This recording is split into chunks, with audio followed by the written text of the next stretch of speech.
All right, you guys, we're here in Eugene picking up this unit here with this unit here. It's all hooked up, ready to go. We check the tire pressures and the lugs themselves. They're 100 psi or 100 torque pressure for each particular axle. There's 65 psi's on each one. This unit is a little messy because it's been sitting here for a while, but it is, it's been raining, obviously. And so it is prepped, ready to go. We got the marker lights behind us operational. We've got the hanging board for the oversized sign to go on there. The upper marker lights are working. This is a 13.6 unit. It's a 32 foot, I think, long.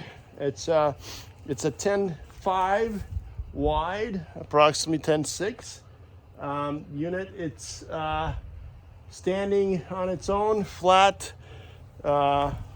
completely leveled at this time, connected. Doors are locked as always. The unit has no defects as far as we know, other than the plywood board that was installed here by the manufacturer with these little hook boards, ratchets or straps.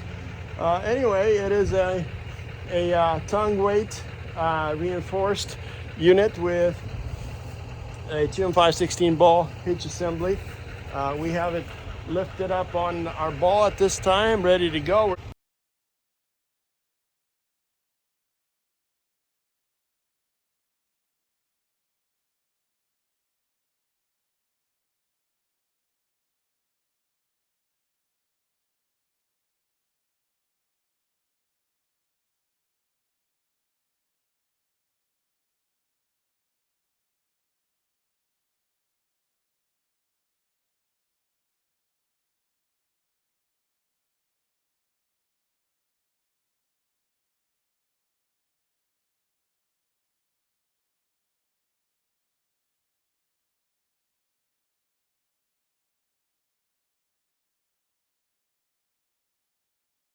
And as I was speaking earlier, I got disconnected by the camera. Anyway, the unit is ready, prepped. We're going to be heading on the road here in about 2 to 3 minutes, but it's pre-tripped, ready to go. Before we left, we had to get the bill of lading signed, but another thing is make sure before you take off that this is the unit. As you can see, there's multiple units here. This is another unit here. Foreman usually tells you if this is the correct by VIN number or by serial number or by marking. In this case, this is marked B22, and so the foreman clarified that this is the actual unit. It's got plywood in the front.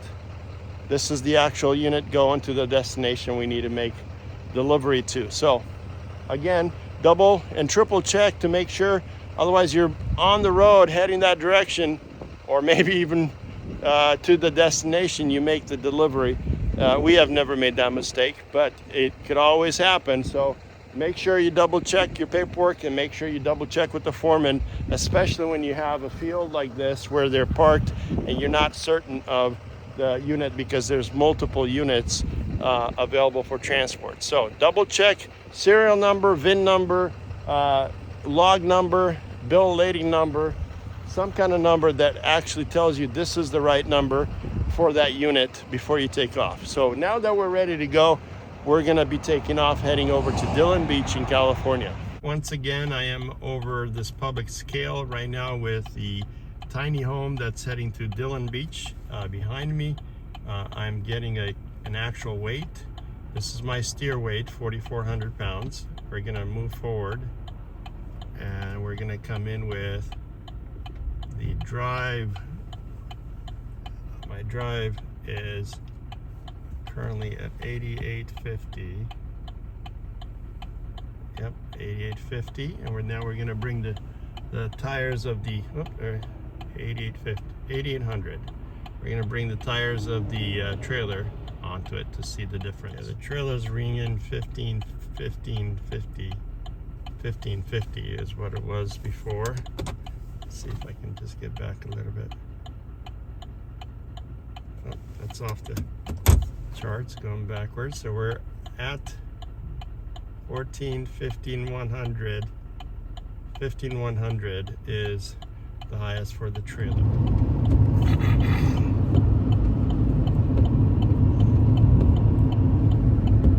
Once again, we're over Mount Ashland, or in Ashland, just coming up on California side. This is the Northern California side.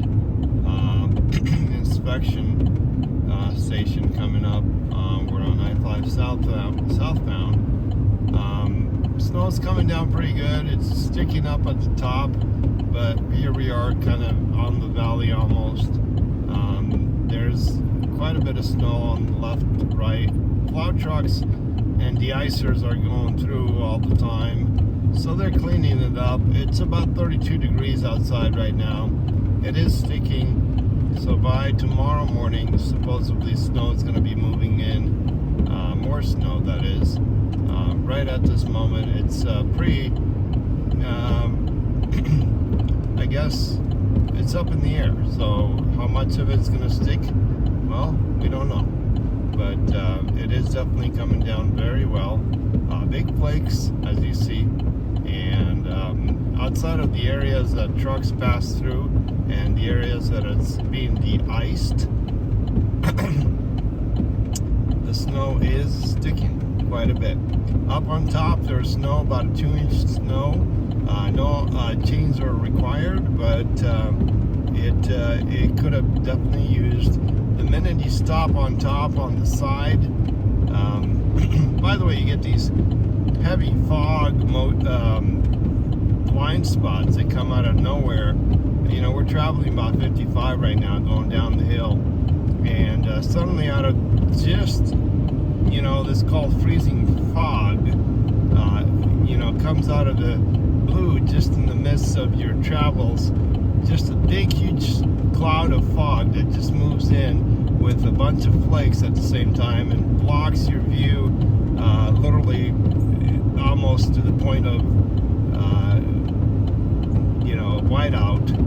But yeah, constant sporadic fog patches that come in and go out and then come back in, along with, of course, flakes. This is what I'm talking about, complete whiteout. Sometimes can barely see the road, and snow's coming down pretty good on the valley. We're still quite a bit of 109 miles from Redding and about 11 miles from Wairika. I'm supposed to see the road in this. Where's the road? And this is what it looks like right now. Can't see anything.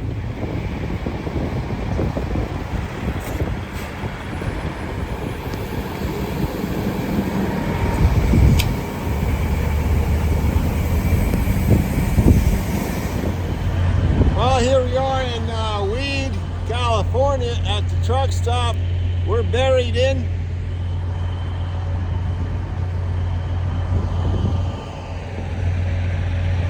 We're trying now to get some fuel.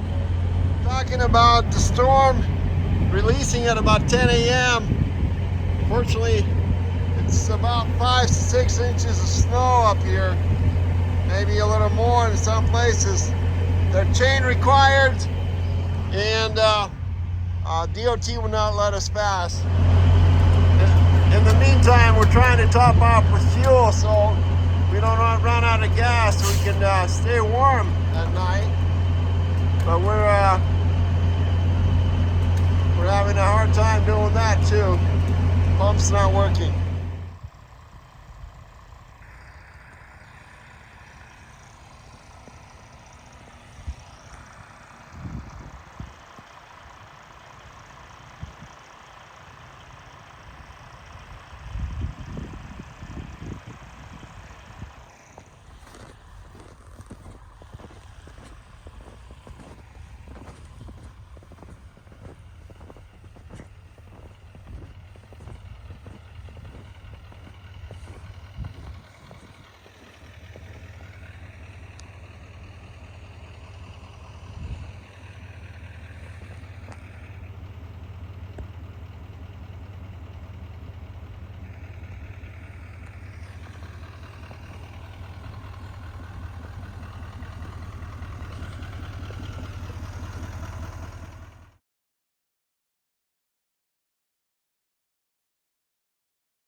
Okay, you guys, we brought another one.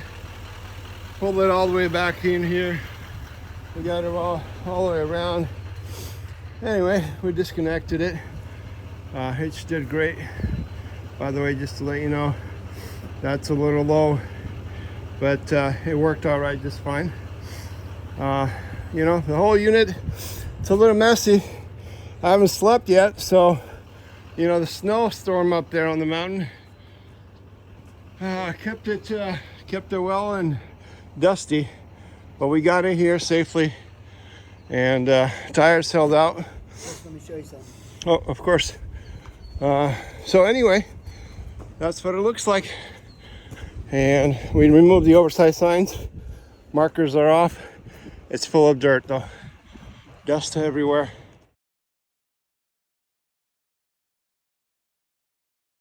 Once again, although this video appears to be flawless and the transport ended up made perfectly, it wasn't. We had a minor mishap with the unit itself.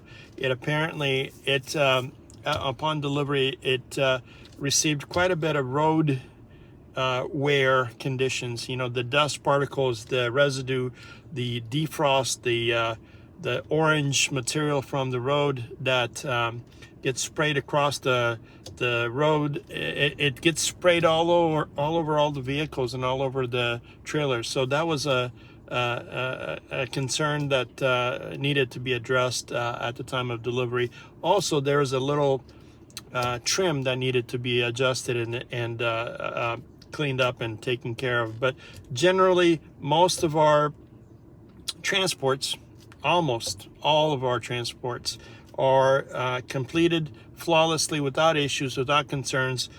When the client does have concerns or problems, we try to fix it on the spot. We try to put the unit through a wash. We just deal with the issue that is presented at the time to the best of our ability to satisfy the need of the customer, the client itself. Ultimately, we want to make sure that everybody that we work for is satisfied in the way that we transport all of our equipment, all of their equipment, all of their cargo, all of their products, or whatever commodity we are in charge of during the time of the transport. So in the essence of making certain that every customer remains happy, we take every step to ensure at the time of delivery that they, within reason, remain happy and maintain a good client carrier relationship with us as a carrier. Otherwise, we would not return back to complete future transport. So it's important to address concerns. In this case, we did. This particular concern, we addressed it, and we made the delivery. And as you see in the next video, we managed to actually sit down at a local restaurant and have a great meal and a great salad, as I normally love Caesar salad, one of my favorite meals of the day, or of the lunch, as a lunch meal. So thank you for watching.